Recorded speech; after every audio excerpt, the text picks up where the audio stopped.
हमारे प्रभु एवं उद्धारकर्ता यीशु मसीह के सर्वश्रेष्ठ एवं अतुलनीय नाम में हिंदी अपम के सभी श्रोताओं का हार्दिक अभिनंदन। आज दिनांक 14 जनवरी दिन गुरुवार सन 2021 का मनन के लिए पाठ। आज का शीर्षक है सब कुछ सहता है। पहला कुरिन्थियों 13वें अध्याय के 4 और 7वें वचन के अनुसार हम पाते हैं, प्रेम सब बातें सह लेता है। अजीजो, केवल प्रेम में ही सब कुछ सहने की शक्ति है। अपनी कमाई से एक प्रेमी पिता एक परिवार चलाता है। प्यार करने वाली माँ बच्चों पर अपने स्नेह के कारण सभी समस्याओं, संघर्षों और कष्टों को सहन करती है। पवित्र माता पिता अपनी प्रार्थनाओं के द्वारा परिवार के हर सदस्य को थामते हैं। एक विधवा माँ को पता चला कि उसके बेटे को जुआ खेलने की आदत है।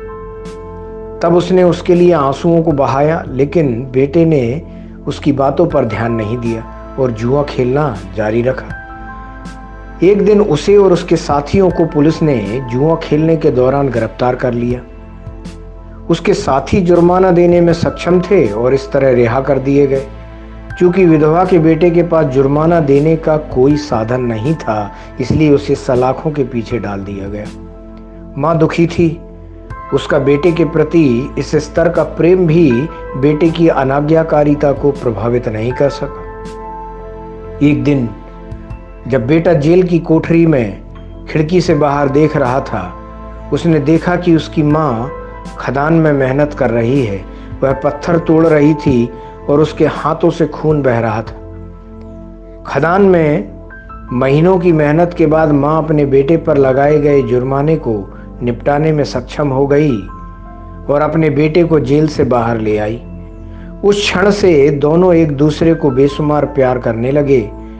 इससे अधिक बेटा एक जिम्मेदार व्यक्ति बन गया और वह भी पवित्र हो गया। संत पॉलीकार्प ने 86 साल की उम्र में मसीह के प्रति उनके प्रेम के कारण अपना खून बहाया और गवाही दी। चूंकि यीशु के नाम को अस्वीकार करने की बात ना मानने में वह अडिग रहा, राजा मार्कस ऑरेलियस ने अपने सैनिकों को पॉलीकार्प को मारने के लिए ले आने की आज्ञा दी। जब सैनिक पॉलीकार्प से मिले तो उन्होंने सैनिकों से अनुरोध किया कि वे उन्हें परमेश्वर से प्रार्थना करने के लिए थोड़ा समय दें। उन्होंने 2 घंटे तक प्रार्थना की। राजा के सामने रखे जाने के दौरान पॉलीकार्प ने राजा से दृढ़ता से कहा, महोदय, मैंने 6 साल की उम्र में यीशु मसीह को स्वीकार कर लिया था, जब वह एक दिव्य नदी की तरह मुझे प्रकट हुए थे। पिछले 86 वर्षों से उसने मुझे भोजन दिया, मेरी अगुवाई की, मुझे आशीष दी और मेरी उन्नति की है। उसने कभी भी मेरे साथ गलत नहीं किया। उसने मुझे कभी छोड़ा नहीं और ना ही कभी त्यागा। मैं ऐसे प्यार करने वाले यीशु मसीह का कभी भी इनकार नहीं करूंगा। अपनी पकी हुई इस उम्र में उन्होंने खुशी खुशी अपने जीवन का बलिदान किया और मसीह के लिए मृत्यु को स्वीकार किया। उनका खून आज भी बोलता है। परमेश्वर के प्यारे बच्चों, उसके प्रेम की सामर्थ्य के लिए परमेश्वर की स्तुति करें। ध्यान करने के लिए आज जो वचन लिया है, इफिसियों 4 अध्याय का 2 और 3 वचन से, जहां इस तरह हम पाते हैं, प्रेम से एक दूसरे की सह लो और मेल के बंधन में आत्मा की एकता रखने का यत्न करो।